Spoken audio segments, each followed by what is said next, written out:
call usually a sit or a down. And what I do is I start them with things they already know and then apply pressure and release, because most people do seem to teach those things with food, or they let a lot of stuff go as far as they let the dog pop up out of the down whenever it wants to. The recall is usually kind of optional, and so I kind of just introduce the dog to a little bit of pressure on commands that they already know, and then I start reinforcing some loose leash walking while I'm doing that. These are the tools that I use. This is a rope. I think it's a horse lead, and I think it's 8 feet long. And then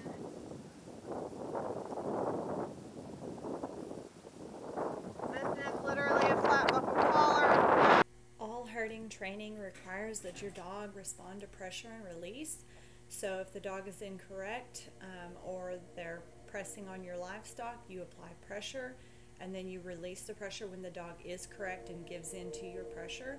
I start this with a verbal pressure, so a hey or a or a what are you doing, to try to get the dog's attention. If they don't stop what they're doing and look to me for redirection, then I apply physical pressure. So that means I step into their path, step at their shoulder. If I have a tool in my hand, I raise the tool, so on and so forth until I get a reaction.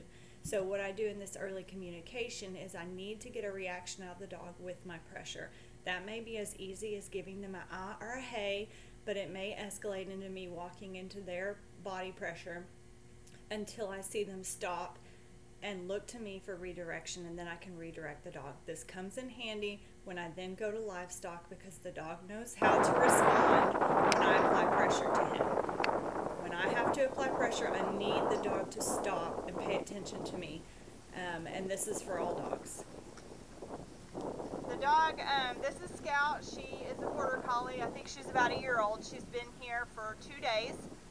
So I haven't done much with her yet, except for she gets let out a couple of times a day. I feed her, and I walk her to and from the pens to potty, and then I've brought her out here. I do spend a little bit of time bonding with them, but not a whole lot, because I mostly bond with them through work.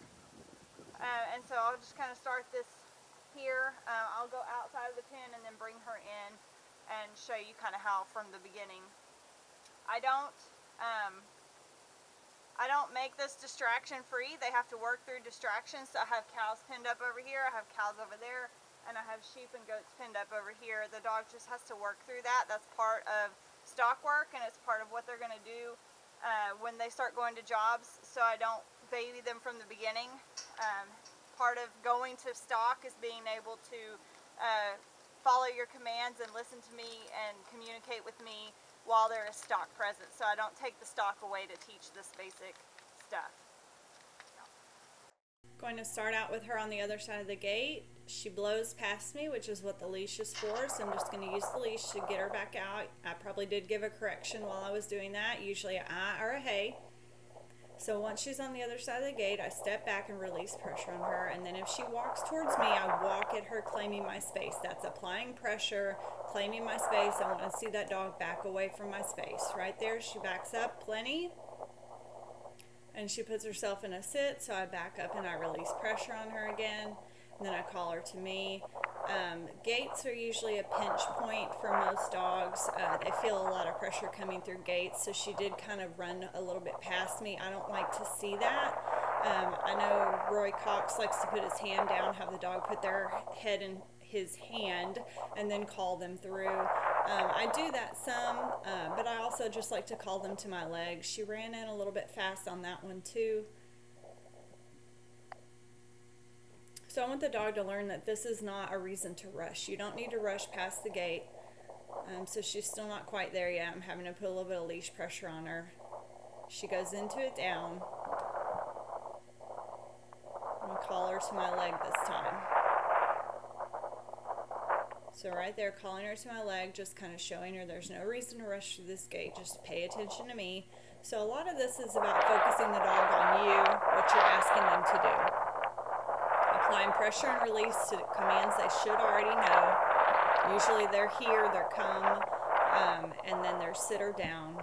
So she walks towards me, I walk at her, I claim my space.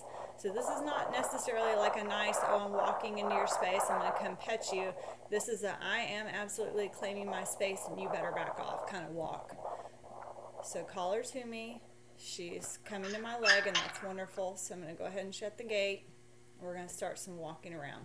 So my walking around, loose leash, I want to see her 3 feet, within 3 feet of me, not in front of me. If she gets in front of me, I might swing the end of the lead. I'm going to put her in a down, so we're practicing pressure and release with commands she already knows. I did have to put my hand on her collar to make her go down, because again, that's pressure. I'm putting pressure on her collar, releasing the pressure when she obeys the command. Good girl is not a release. So there, verbal correction, I walk into her space and she goes back into the down. I don't re-cue the down. If I ask the dog to down, I expect them to stay there until I command them to do something different or I call their name. So this is just applying pressure if she breaks her down and then releasing the pressure when she complies. So this is exactly how I'm going to handle this dog when I go to stalk. If she is incorrect, I'm going to apply pressure, verbal pressure at first, and then I'm going to escalate to physical pressure, which means getting into her path, using a tool to block her, and then releasing the pressure whenever the dog stops and looks to me for direction. So yes, even at this beginning stage with obedience, I do want the dog to stop and look to me for help whenever they're incorrect. So I apply pressure until they stop. When they look at me, I can redirect them to what they were supposed to be doing in the first place. So call her to me.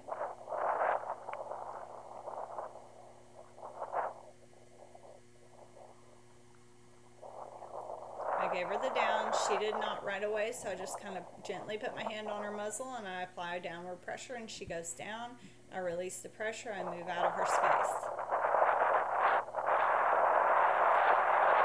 The deal with pressure and release is the dog kind of has to mess up for you to be able to apply pressure. If they're correct all the time, you're never needing to apply pressure, and that's a wonderful thing if you have that type of dog, but most dogs do require pressure for training, especially when you go to stalk. Maybe not on their basic obedience, but when you go to stalk, your dog will need to understand how to respond to pressure.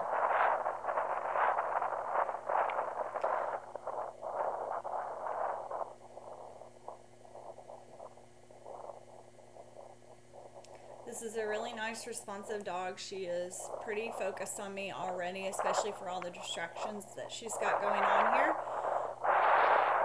So she definitely gives easily to pressure. It doesn't take a lot of pressure to get her to comply with what I'm asking.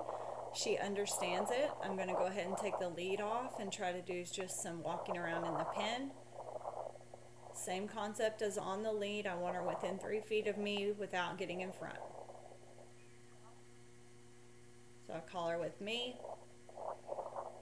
And if she leaves, she gets distracted, I apply pressure until she stops. When she stops and pays attention to me and says, "What did you want?" then I can give her a redirection. So then I can say, "Here with me."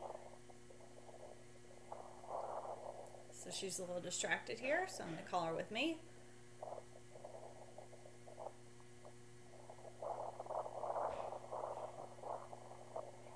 Verbal correction, she downs on her own and I call her with me. So once the dog stops, pays attention to me, looks to me for help, then I can redirect them. But I have to continue to apply pressure until I see that. So she tries to avoid pressure right there. That's okay, I just keep at her.